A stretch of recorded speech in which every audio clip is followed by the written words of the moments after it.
only scored 9, but was a great facilitator. So this big three chemistry looking good. Are you surprised at how quickly? I mean, you guys are back in sync like that. Nah, like we're that good. Like we got a chance to be that good. In some kind of fashion, we'll see Kai play. Yeah, I'm gonna give him a shot if I got to. All right, so Monica, with that win, the Nets just 1.5 games back in the East. So tell me, how scary is this version of the Nets? Charlie J, this was horrifying. This was a scary movie. Like, get the mask out. I mean, this is the realization of everything that the Nets were supposed to be last year. And I think, look, the offense is a given. James Harden, Kevin Durant, top scoring duo in the league right now. And then you throw in Kyrie Irving and all that he brings to the table.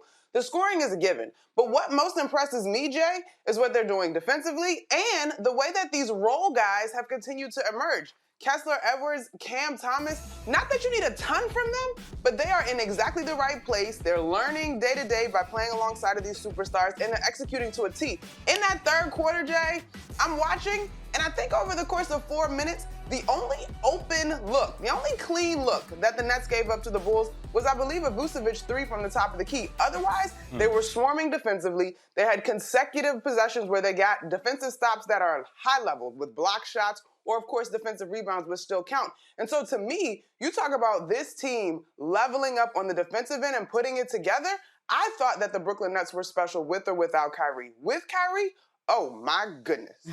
Yeah, Monica, I would say it's the best scoring trio that the league has ever seen as it relates to dynamic playmakers all on the court at the same time. But I want to move this ball down the field a little bit because I saw something last night that made me think about it, and it's been a conversation that's been, building momentum. And I go into it like this, obviously they're a different team when Kyrie's on the floor. You even heard James Harden allude to it in the presser. We didn't have the sound, but he said the sooner we can get Kyrie back for home games, the better we'll be because we'll get to build more continuity. But if you're Joe Tsai, and let's say that you get down to a point, the owner of the Brooklyn Nets, you get down to a point where this doesn't happen, where Kyrie's allowed to play home games. When you get to the playoffs, let's say the Nets have the #1 overall seed. If I'm Joe Tsai, or me personally, if I were the owner of the Brooklyn Nets, I would be willing to take the fine for letting Kyrie Irving play in those 16 games for my team to win a championship. Now, I know that Joe Tsai has been publicly known for stating that he wants everybody to be vaccinated. I understand that.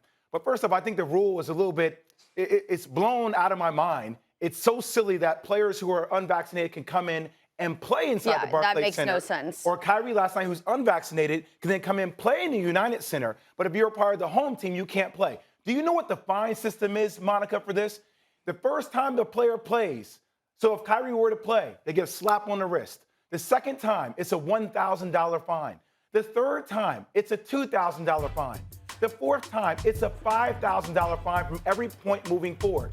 That would mean if he were to play 16 home games, if every single series were maxed to a 7-game series, Joe Tsai would have to pay $68,000 for Kyrie Irving to be back on the floor to play to win a world championship. I don't know if it got down to that, Charlie, why you wouldn't do that. I think it really would just come to them walking it back once again. I mean, they already had said at the beginning of the season that they were going to let Kyrie play it all in the part-time capacity, but now they've said, okay, fine. And then it's to walk it back even more, just probably doesn't make them look the best. But at this point, like you said, I think it's completely worth it to go on and win a title. Well, I just feel like everything's changing. So I'll give you another scenario real quick, Monica. So like my daughter and my family, we had COVID over the holiday, right? My 2 kids and my wife. And my daughter tests positive. And all of her symptoms were gone after 5 days, 6 days, right? But her school wouldn't allow her to come back to school until she had a negative test.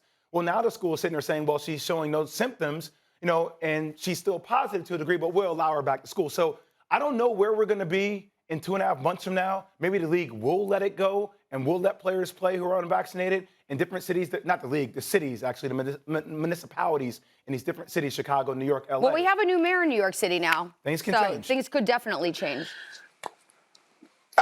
Listen, guys, in terms of winning, you paying all this money for these guys to be on your roster, $68,000 is a drop in the bucket. That totally makes sense. I also do, although I have been a proponent for the vaccination, I do find it odd that considering Joe Tsai's stance on the vaccine, that it's odd, but I kind of get it.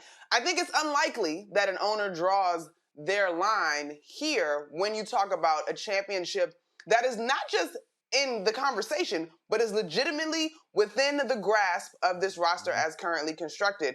The whole pandemic thing, it evolves day in and day out. I will say this, Kyrie has never misled us, and if he proceeds as an unvaccinated person should, then there is very little to have qualms with. Thanks for watching ESPN on YouTube. For live streaming, sports, and premium content, subscribe to ESPN+.